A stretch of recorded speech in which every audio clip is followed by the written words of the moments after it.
No auge da Segunda Guerra Mundial, pilotos das forças aéreas, tanto do eixo quanto dos aliados, relatavam a seus superiores avistamentos de estranhas esferas que se moviam nos céus e até mesmo acompanhavam suas aeronaves em velocidades absurdamente fora da realidade tecnológica da época.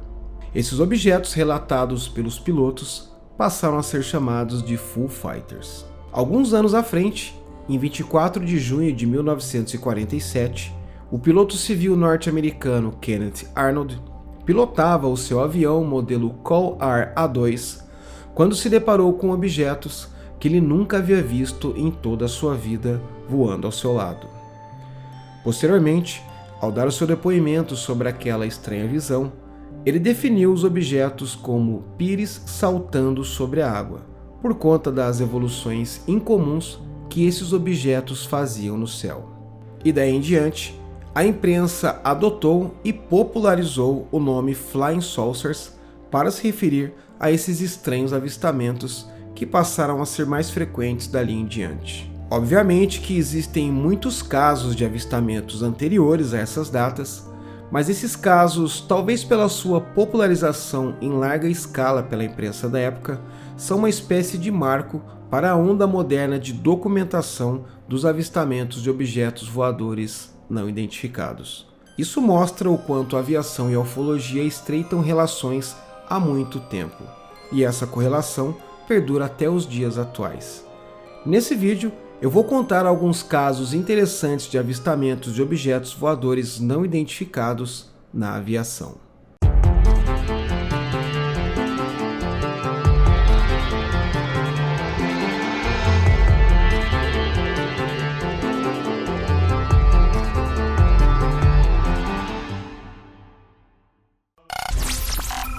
Caso: o incidente em Teherã. Local: Teherã. Data: 18 de novembro de 1976. No fim da noite de 18 de setembro de 1976 e início da manhã do dia seguinte, a capital iraniana teve uma série de relatos de avistamentos de objetos voadores não identificados.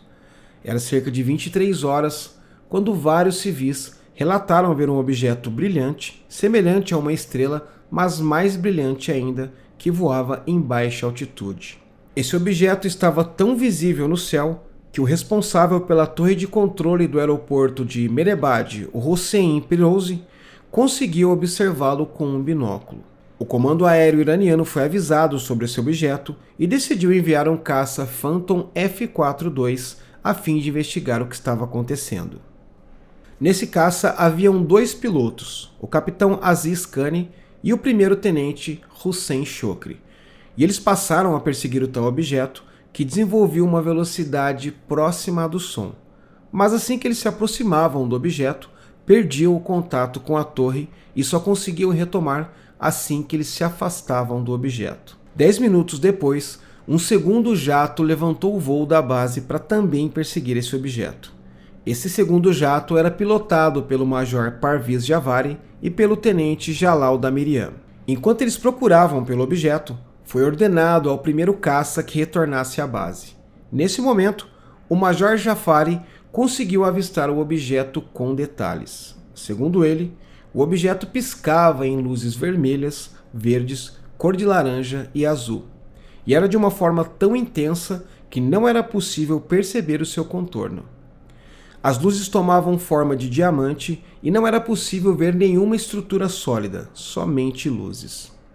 Elas piscavam como uma sequência de flashes que lembravam um estroboscópio. Assim que o segundo piloto, o tenente Damirian, conseguiu pegar o objeto no radar, eles puderam perceber que o objeto tinha o tamanho de um Boeing 707. E nesse momento, o capitão decidiu disparar contra o objeto, mas para o seu espanto, assim como o rádio, o armamento do avião também falhou. Em seguida, eles viram que um objeto menor saiu de dentro do objeto maior e veio de encontro ao caça iraniano em uma velocidade comparável à de um míssil. Eles ficaram assustados, pois achavam que o objeto havia disparado algum armamento contra eles. Entretanto, esse objeto menor desviou suavemente do caça e retornou para o objeto maior. Poucos segundos depois, um outro objeto de tamanho semelhante ao primeiro também foi lançado em direção ao caça e dirigiu-se ao solo. Ele sobrevoou o solo em baixa altitude e lançou uma luz que iluminava o chão. Após todos esses acontecimentos, os objetos simplesmente desapareceram do céu de Teherã. Caso: desaparecimento de Frederic Valentich. Local: Austrália. Data: 21 de outubro de 1978. Na noite de 21 de outubro de 1978, Frederic Valentich, de apenas 20 anos, estava pilotando o seu avião modelo Cessna 182L sobre o Estreito de Bass, na ilha de King, na Austrália, quando ele entrou em contato com a torre de comando, relatando uma situação inusitada. Segundo ele, havia um objeto que perseguia o seu avião, e ele descreveu esse objeto como uma luz esverdeada. Ele contou sobre o estranho encontro para a torre de comando por cerca de 6 minutos, até que às 7 horas e 12 minutos daquele fim de tarde, o operador que conversava com ele ouviu um som metálico, tipo um estalo, e então a comunicação cessou. Neste mesmo instante, o avião pilotado por ele também desapareceu do radar, e essa foi a última vez que ele foi visto. Assim que o incidente foi constatado, o alerta de busca e salvamento foi dado e 2 aviões da Força Aérea Real Australiana foram deslocados até o local e por lá permaneceram por cerca de 7 dias nessa missão, mas não encontraram nenhum rastro de Valentich e nem da sua aeronave. O inquérito sobre o desaparecimento do Frederic Valentich foi fechado sem uma causa determinada para o desaparecimento. Naquela mesma noite, mais de 50 avistamentos foram relatados por testemunhas, antes, durante e depois do incidente ocorrido com o jovem piloto. Eram relatos vindo de Melbourne e de moradores próximos ao Estreito de Bass, onde o incidente aconteceu. Caso: o voo 169. Local: Brasil. Data: 8 de fevereiro de 1982. Era a madrugada de 8 de fevereiro de 1982. O Boeing 727, que faria o voo 169 da extinta companhia aérea VASP, partia de Fortaleza, no Ceará, com destino ao aeroporto de Congonhas, em São Paulo. Mas antes, faria uma pequena escala no aeroporto do Galeão, no Rio de Janeiro. A aeronave era pilotada pelo experiente capitão Gerson Marcial de Brito, que naquela época já somava mais de 16 mil horas de voo. O voo corria tranquilamente, até que o comandante Gerson avistou um foco luminoso intenso enquanto sobrevoava a cidade de Bom Jesus da Lapa, na Bahia. A primeira atitude tomada pelo comandante foi se certificar de que não seria uma outra aeronave, e por isso ele entrou em contato com o Centro de Controle de Tráfego Aéreo, o famoso SINDACTA, em Brasília, que o informou de que não havia nenhuma outra aeronave pelas imediações. O comandante passou então a suspeitar de que estava sendo seguido por um suposto objeto voador não identificado. E ele informou o que estava ocorrendo aos 143 passageiros que se acotovelaram nas janelas do Boeing para também testemunharem o ocorrido. Em entrevista à Folha de São Paulo, uma passageira relatou que viu um objeto muito brilhante com 5 pontas que ficava estático no ar, parecendo até que estava parado, mas com muito brilho e muita luz. Já uma outra passageira alegou que era por volta das 4 horas da manhã, quando ela tentava dormir, mas notou que um grande clarão invadiu a aeronave. Quando abriu os olhos e olhou para fora, viu uma luz muito intensa. Segundo ela, o avião ficou todo iluminado por dentro. O Mário Pravato, o comandante de um voo que passava pela região, também alegou que viu a mesma luz. Dentre os passageiros, havia um coronel reformado do Exército que também testemunhou esse estranho evento. Caso: Esquadrilha da Fumaça. Local: Santos. Data: 16 de novembro de 1997. No dia 23 de fevereiro de 1997, foi ao ar no programa Fantástico da Rede Globo uma matéria sobre um fato estranho ocorrido na cidade de Santos, no litoral de São Paulo. Durante uma manobra em um show da Esquadrilha da Fumaça, a asa de um dos aviões que se apresentava no show acabou se desprendendo e caindo. O piloto conseguiu ejetar apenas 3 segundos antes do avião cair no mar, mas a asa acabou acertando o adolescente Eduardo Santiago, de apenas 16 anos, que morreu na hora.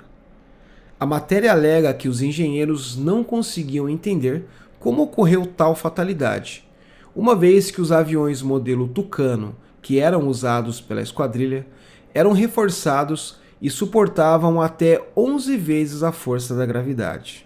Mas na hora em que ela se desprendeu, o piloto fazia uma subida que exercia somente 3 vezes a força da gravidade como pressão.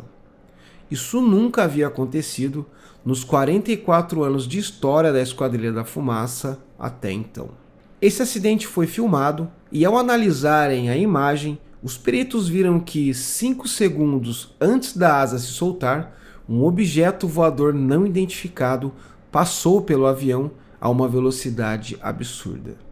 O Fantástico mostrou as imagens para o capitão Barreto, que pilotava o avião, e ele alegou que não notou nada na hora do acidente, mas ficou surpreso ao ver essas imagens. O ufólogo e pesquisador Reginaldo de Ataíde analisou as imagens e, de acordo com a sua avaliação, ele supôs que o objeto tinha em torno de 90 centímetros a 1 metro e viajava a uma velocidade em torno de 1.500 km por hora. Ele ainda reiterou que o objeto seria metálico e passou a cerca de 2 metros do avião, e provavelmente o desprendimento da asa foi em virtude do campo magnético do objeto. Caso: avistamento de Westendorf. Local: Pelotas, Rio Grande do Sul. Data: 5 de outubro de 1996. O empresário e piloto Haroldo Westendorf sobrevoava a Lagoa dos Patos, no Rio Grande do Sul, com um avião monomotor modelo Tupi, quando avistou um objeto gigante que, segundo ele, teria o tamanho de um estádio de futebol e aproximadamente 50 metros de altura. Esse estranho objeto tinha formato de pirâmide com 8 lados, e em cada um dos lados haviam 2 domos salientes. Westendorf alega que avistou esse objeto por cerca de 12 minutos. Em um determinado momento, ele viu uma espécie de escotilha se abrindo no alto do objeto e de lá saíram 3 objetos em forma de disco. Ele decidiu se aproximar do objeto maior para tentar ver o que havia lá dentro, mas assim que se aproximou, o objeto passou a emitir raios avermelhados e por isso ele decidiu se afastar. Em seguida, o objeto ganhou altura e em grande velocidade desapareceu no céu. 3 controladores de voo que estavam na sala de controle do aeroporto de Pelotas puderam conferir visualmente o evento. Entretanto, ao contatar o controle aéreo em Brasília, ele foi informado de que não havia nada nos radares. Curiosamente, 26 anos depois, em 4 de janeiro de 2022, a tripulação do voo 4248 da companhia aérea Azul e do voo 3406 da Latam relataram um avistamento de objetos voadores não identificados na mesma região. Em entrevista ao jornal O Estado de São Paulo, uma administradora de empresas que estava no voo alegou que não notou nenhum objeto durante o voo, mas salientou que assim que pousaram, o piloto informou que haviam reportado para a torre de controle o avistamento de vários objetos voadores não identificados justamente enquanto sobrevoavam a Lagoa dos Patos. Esses são apenas alguns casos dentre os inúmeros avistamentos já reportados por pilotos e passageiros de avião. Existem várias hipóteses que vão desde fenômenos atmosféricos a supostas armas militares secretas. Entretanto, o que são esses objetos voadores não identificados vistos por essas pessoas, nós nunca saberemos. Então, fica aí o mistério.